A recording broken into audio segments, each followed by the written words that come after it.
deuxième vidéo tutoriel LNMS. On va regarder dans cette deuxième vidéo comment fonctionne l'éditeur de rythme et de ligne de basse. Alors vous vous souvenez, là ici on a déjà une piste présélectionnée dans le logiciel. C'est un kicker, donc c'est-à-dire une rythmique. Elle n'est pas très jolie, donc n'hésitez pas à la remplacer. Alors pour l'instant on va regarder un petit peu comment ça fonctionne. Il y a un petit peu deux manières de poser des notes. La première, c'est juste voilà, de cocher des cases. Voilà, donc là je les ai cochées. Normalement, je devrais avoir un son si j'appuie sur lecture. Voilà. Alors évidemment, c'est pratique à utiliser, mais on ne va pas aller très loin parce qu'on ne peut pas changer la note. Donc ça, on peut décocher. Il suffit de réappuyer dessus. Hein. Clic gauche. Ici, la petite molette vous permet soit de dupliquer la piste, soit de la supprimer. Voilà. Dernière chose, ici là vous avez MIDI, ça vous permet de rajouter un clavier MIDI par exemple sur votre logiciel. Je ne sais pas s'il se connecte en USB par exemple, et puis normalement il devrait apparaître ici avec la référence et vous pouvez jouer en direct aussi, ça c'est une possibilité. Enfin, la possibilité que je privilégie pour composer de la musique, c'est d'accéder directement au clavier, au synthétiseur numérique. Alors là, ce que vous allez faire, il ne faut pas rater cette étape, hein. Vous vous placez là dans une des cases et vous faites cette fois-ci clic droit, pas clic gauche mais clic droit. Voilà, vous avez une petite fenêtre qui s'ouvre, vous appuyez sur ouvrir le piano virtuel.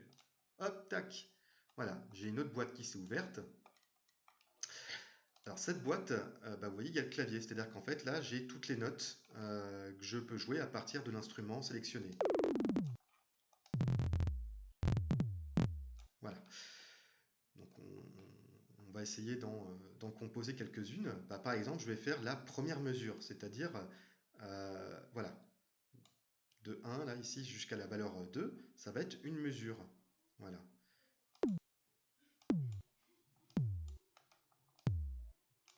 Voilà. Donc si je mets lecture, normalement je devrais avoir le même instrument là qu'on a vu, la boîte rythmique, mais cette fois-ci j'ai des notes qui vont varier.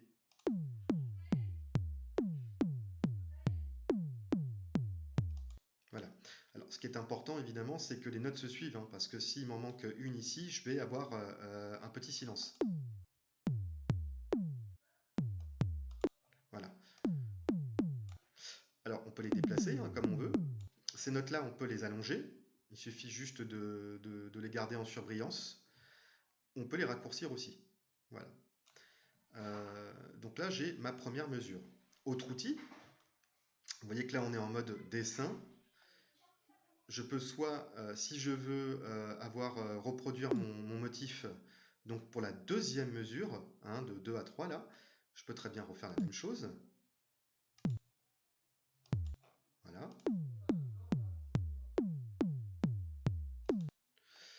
Mais je peux aussi sélectionner, donc voilà, avec l'outil de sélection.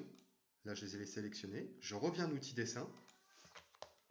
Je me place sur la note lorsque j'ai la petite croix. Et là, on va dupliquer. Alors, vous pouvez faire les raccourcis CTRL-C. Vous vous placez ici, puis CTRL-V. Voilà. Alors moi, comme j'ai un petit problème avec mon clavier, c'est pas bien grave. On peut utiliser aussi les icônes. Voilà. Alors là, je fais copier, puisqu'elles sont sélectionnées. Je me place en début de troisième mesure et je fais coller. Voilà. J'ai mon motif qui est répété.